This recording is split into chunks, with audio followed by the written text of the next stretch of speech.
कल हमने model paper में तुम्हें अनसीन पैसेज कराए थे 2। उसमें ये बताया था एक अनसीन पैसेज जो एमसीक्यू जिस पे पूछे जाएंगे वो 3 नंबर का होगा, और एक अनसीन पैसेज होगा जिसमें हमें आंसर डिस्क्रिप्टिव लिखने हैं जो 7 नंबर का होगा, टोटल 10 नंबर का। अब ऐसे ही ये है एक्सट्रैक्ट बेस्ड क्वेश्चन, मतलब इसमें क्या होगा, जैसे ये एक्सट्रैक्ट दिया है ये तुम्हारे चैप्टर से दिया होगा। अनसीन का मतलब होता है कि जो हमने मतलब सिलेबस में जो नहीं है हमारे, मतलब कहीं बाहर से कोई पैराग्राफ दे दिया गया। एक्सट्रैक्ट का मतलब है ये तुम्हारे चैप्टर, जो चैप्टर हम पढ़ते हैं, जो भी 6 चैप्टर है हमारे, उनसे ये आएगा, ये प्रोच से है, एक आएगा पोएट्री से। तो ये भी तुम्हारे एमसीक्यू 2 नंबर का आएगा। कितने का आएगा? 2। जैसा कि मैंने केवल 2 ही क्वेश्चंस यहाँ पे लिख रखे हैं। ऐसे ही एक पोएम की 4-5 लाइन आएंगी जिसपे भी एमसीक्यू 2 नंबर का पूछा जाएगा। तो हम इसको कैसे करेंगे, पहले पढ़ेंगे। जैसा कि यहाँ पे लिखा है, read the passage given below, choose the correct option to answer the question that follow. इस पैसेज को पढ़िए जो नीचे दिया गया है, फिर जो क्वेश्चंस दिए हैं उनके कुछ ऑप्शंस हैं, करेक्ट ऑप्शंस को चुने। जैसे जब इसको पढ़ेंगे तो यहाँ पे लिखा, I finished my poem and it was beautiful. It was about a mother duck and a father swan with 3 baby ducklings। जैसा कि हमें पता है, चैप्टर पढ़ाया है तुम लोगों को मैंने। यह है from the diary of Anne Frank का लास्ट का पैराग्राफ है, जिसमें क्या होता है, एनी फ्रैंक बताती हैं कि जब वो स्कूल में पढ़ रही होती है, उनके एक टीचर होते हैं मैथ्स के जिनका नाम होता है मिस्टर कीजी। तो ये क्या करती है, बहुत ज्यादा बात करती है क्लास में, इस वजह से इसको होमवर्क दे दिया जाता है एज ए पनिशमेंट के रूप में। तो पहले दिया जाता है तो वो लिख के ले आती है, फिर इनके टीचर को ये लगता है कि अभी भी वो बात करना बंद नहीं कर रही है, तो एक्स्ट्रा फिर से उसको दे दिया जाता है होमवर्क कि इस बार पोएम लिख के ले आना चैटर बॉक्स पे। तो बस वहीं से ये शुरू होता है। तो वो कहती है कि मैंने अपनी पोएम फिनिश करी एंड ये जो पोएम थी बहुत खूबसूरत मैंने लिखी, बहुत बढ़िया लिखी, इट वाज ब्यूटीफुल। यहाँ पे एक्सक्लेमेटरी मार्क भी लगाया, इसका मतलब बहुत ही अच्छी थी पोएम को। It was about mother duck and father swan. Poem किसके बारे में थी, एक मदर डक, एक बतख जो माँ, और एक हंस जो पिता था, उसके बारे में थी वो पोएम। विद 3 बेबी डकलिंग्स, उनके 3 बच्चे थे छोटे छोटे, 3 बेबी डकलिंग्स थे उनके, who were beaten to death by the father, जिनको मतलब उन बच्चों को who were beaten to death, जिनको काट के मार दिया जाता है, beaten means दांत से काटना, और किसके द्वारा, by the father, जो फादर स्वान होते हैं वो अपने बच्चों को मार डालते हैं। क्यों? because they quacked too much, कि वो बहुत ज्यादा क्वैक क्वैक किया करते थे। और ये ऑब्वियस है, ये तो आदत है बतख की क्वैक क्वैक करना, तो इसमें कोई बुराई तो थी नहीं।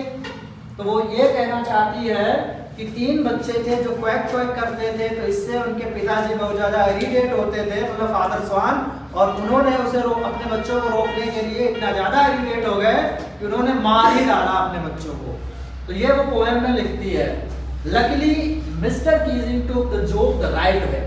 फिर वो कहती है कि जो मैंने पोएम में लिखा, मिस्टर कीजिंग ने उसको सही तरीके से भी लिया, जो मैं मतलब रिप्रेजेंट करना चाहती थी, जो उन्हें बताना चाहती थी, वो समझ गए कि मैं क्या कहना चाहती थी। फिर कहते हैं he read the poem to the class adding his own comments and to several other classes as well।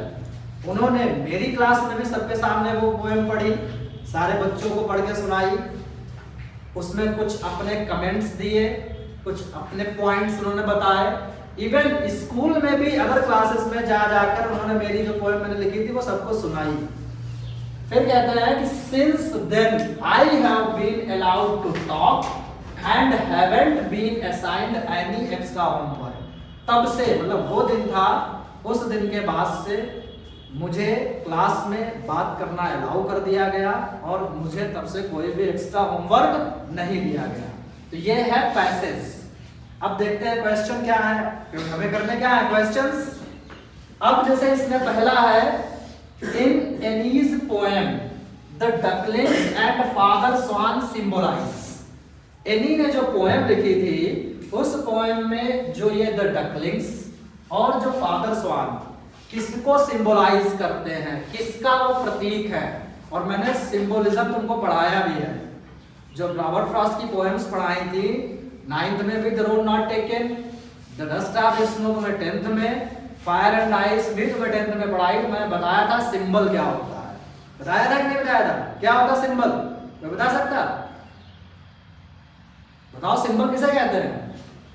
तो मैं एग्जांपल भी दिया था फ्लैग का, जो हमारा नेशनल फ्लैग का है उसमें जो 3 कलर्स हैं, एग्जांपल दिया था कि नहीं दिया, याद आया कुछ, दिमाग में कुछ क्लिक हुआ कि नहीं हुआ, नहीं हुआ, तो भूसा भरा दिमाग में। मैंने क्या बताया था, मैंने यही बताया था कि जो ट्राई कलर हैं वो 3 कलर डिफरेंट डिफरेंट चीजों को रिप्रेजेंट करते हैं। तो सिंबल का मतलब होता है किसी चीज को रिप्रेजेंट करना। तो यहाँ पे ये जो द डकलिंग्स और फादर स्वान ये किसको रिप्रेजेंट कर रहे हैं। डकलिंग्स का मतलब क्या है यहाँ पे, फादर स्वान का मतलब क्या है। ऑप्शन है तुम्हारे सामने, चिल्ड्रन एंड पेरेंट्स, मतलब डकलिंग का मतलब चिल्ड्रन है और फादर स्वान का मतलब पेरेंट्स है, या द डकलिंग्स का मतलब एनी है, फादर स्वान का मतलब मिस्टर कीसिंग है, या एनी एंड नेबर्स, या क्लास एंड स्कूल्स। कौन सा ऑप्शन होगा, कौन सा, दूसरा, एनी एंड, बिल्कुल सही है, एनी एंड मिस्टर कीसिंग। मतलब वो अपने आप को 3 डकलिंग्स बताती है क्योंकि वो डकलिंग्स जैसे बहुत ज्यादा क्वैक क्वैक करते हैं वैसे वो खुद भी बात कर रही है। और फादर स्वान जो इरिटेट होते हैं, जो उसको मतलब मार डालते हैं अपने बच्चों को, मतलब उस चीज पर रिएक्ट करते हैं, तो ऐसे मिस्टर कीसिंग को फादर स्वान बता देती है। तो इसका करेक्ट ऑप्शन क्या होगा तुम्हारा, ऑप्शन 2। तो अगर हम OMR में करेंगे तो ये जहां पे होगा उसको हम काला कर देंगे, ठीक है।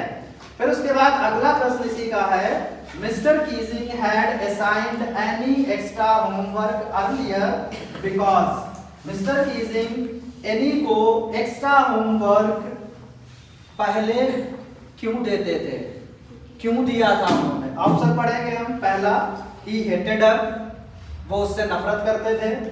Any was poor in maths, any गरीब मैथ में बहुत ज्यादा बेकार थी, उसकी मैथ अच्छी नहीं थी। या any had misbehaved with him, any ने मिस्टर कीसिंग के साथ मिसबिहेव किया था, मतलब गंदा व्यवहार किया था या सही से बात नहीं करती थी। या any talked too much in the class, या एनी बहुत ज्यादा बात करती थी क्लास में। कौन सा ऑप्शन होगा, ऑप्शन डी, मतलब चौथा वाला। तो ये बड़े आसान होते हैं, ठीक है, इसको हम पढ़ के समझ सकते हैं कि कैसे करना है, बशर्ते कि हम इसको ध्यान से पढ़ेंगे। जैसे इसमें पूछा नहीं है, या ये भी पूछा जा सकता है कि फ्रॉम विच चैप्टर या from which lesson this extract has been taken, किस पार्ट से ये लाइन ली गई है, तो वो भी हम बता सकते हैं। तो हमें क्या है, पढ़ाते टाइम भी तुम्हें बताते हैं हम कि हर चैप्टर को ध्यान से पढ़ो, एक एक लाइन एक्सप्लेन करते हैं कि कुछ भी पूछा जा सकता है, कहीं से भी कुछ पूछ सकते हैं। पूछ सकते हैं कि चैप्टर का नाम बताओ, उसके राइटर कौन है, समझ में आया। तो बड़ा आसान 4 विकल्प दिए हैं, उनमें से हम पकड़ सकते हैं आराम से।